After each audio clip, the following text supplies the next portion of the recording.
So there's this thing guitar players do when we get what we think we want, and I bet you can relate to at least some of this, but let's start from the beginning.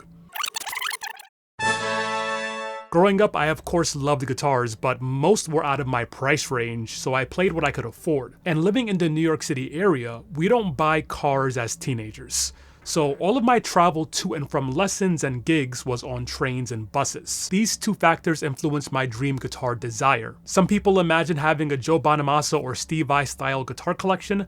I imagined owning one super complex guitar that can do everything. It would have every tone possible, and it would be reliable, durable, and lightweight. It took me over a decade to finally get that dream guitar, and it's also the guitar that broke me into the guitar YouTube space. This Parker Nitefly is fairly lightweight, and it has insane durability. Stainless steel frets on a carbon fiber fingerboard with perfect tuning stability. A vibrato bridge that can be set to floating or bend down only, and my own customized pickup layout. We have an HSH pickup configuration, and these hex coil tri-barker pickups allow for 3 tones: humbucker, P90, and single coil, and each of these tones is noiseless and selectable via these 2 3-position paddles. This on-off switch activates the bridge pickup in any position, and adding the normal 5-way switch gives any combination of pickups imaginable. Also, this is all entirely passive, so no batteries required. We have a stacked master volume, master tone knob, so you never hit the knobs when you're playing. Oh, and there's also a piezo bridge which can be used by itself or in combination with the magnetic pickups. Most guitarists eventually have their own version of a Super Strat, and this was mine. It's by far the most versatile instrument I could have ever imagined. Then I got an Axe-Fx 3, started crafting all types of crazy tones, and for a while I thought I figured it all out. Between these 2 tools, I could get within 95% of any tone you could imagine, from acoustic guitars to jazz guitars, metal, and everything in between. And then this happened. Even though I had all of these options, I only used 2 tones: the neck humbucker and the bridge humbucker.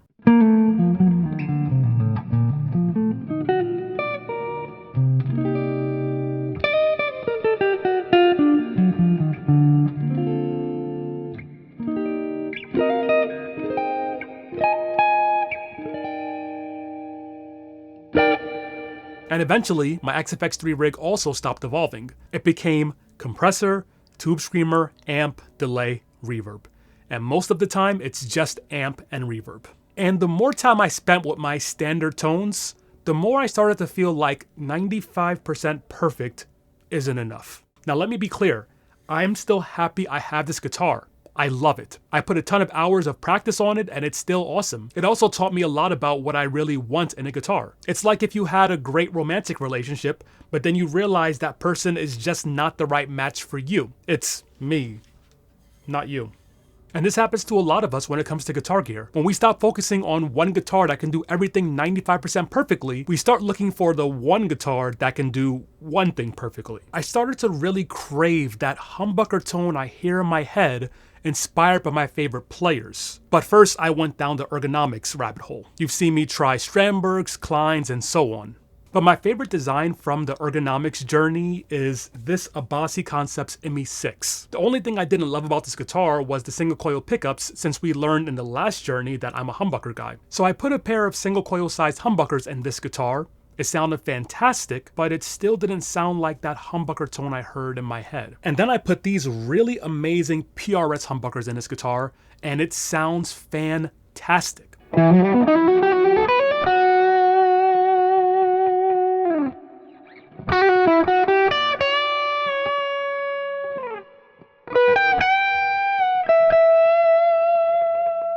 But it's still not that humbucker tone that I hear in my head. So the pickup swaps didn't work. And honestly, there was one thing that I can't explain about the tone from this guitar that just didn't resonate with me, and it was there from the single coils to the stacked humbuckers to these humbuckers. Interestingly enough, when I switched from my Fender style amp to a Marshall jumped amp and the Axe-Fx, I got a lot closer to that tone that was in my head, but it still wasn't perfectly there. By the way, that Marshall style amp is still my go-to, even for cleans and jazzy tones. So now I was at a big juncture. I fell in love with 2 super amazing guitars and modded them to try to get my dream tone, but it didn't work. And I know a few years ago, a different YouTube guitarist told you that tone is in the pickups, and that's mostly true. It's probably 100% true from an audience's perspective. But I play guitar for me. But after trying hundreds of guitars and after being identical guitars and talking to some of the best luthiers on the planet, I realized that if you want to get from 95% to 100%, you have to think about more than just the pickups. So I asked myself 2 questions. What were my favorite guitars in terms of tones? And that was an easy answer.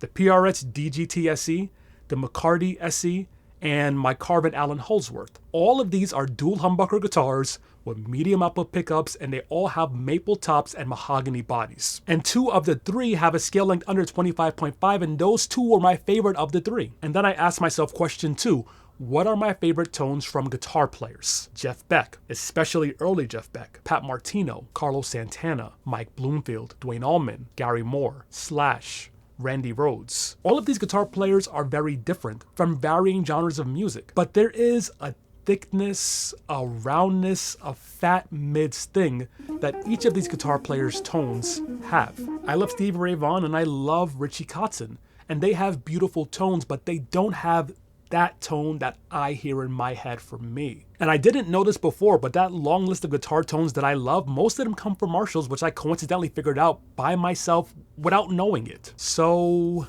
let's put it this way. If your favorite guitar tones were Prince, Ted Green, Danny Gadden, you probably try a Telly. And if your favorite tones were Eric Clapton, Nile Rodgers, Stevie Ray Vaughan, you probably at least try a Strat. I'm not permanently abandoning the idea of ergonomics, comfort, tremolo bridges, and so on. Maybe this ends with me buying a custom 24.75-inch scale-length mahogany body maple top headless guitar. I don't know. But for now, this isn't about me modifying a traditional guitar to try and make it fit my preconceived notions. This is about trying to learn more about that specific tone and the instruments that create it. And there's only one way to learn more about stuff. You gotta experiment. This is related to these guitars, but a couple of days ago, I made a post on Instagram and I was basically showing all the different flavors of goat cheese I bought because I was in a restaurant and tried a goat cheese omelet. By the way, if you live in the New York City area, New Jersey, this whole region, look up and try Turning Point. It's one of the best restaurants in the area for breakfast. After trying that goat cheese omelet, I enjoyed it so much that I had to immediately run out and buy every flavor of goat cheese I can find because that's just my personality in life. And I'm saying that because you see 3 Les Paul style guitars here right now, but this is just what I happen to have in the room right this second. I already have 5 others on the way here, and I have plans for at least 3 others besides that. So if there's a very specific Les Paul style guitar you want to see me try and discuss and compare to all of the others, definitely let me know in the comments below. So I told you that whole long goat cheese story when I should have just said this. Welcome back to The Experiment, the series where I explore a single gear category in extreme detail over an extended period of time. This season we'll be focusing on Les Paul style guitars.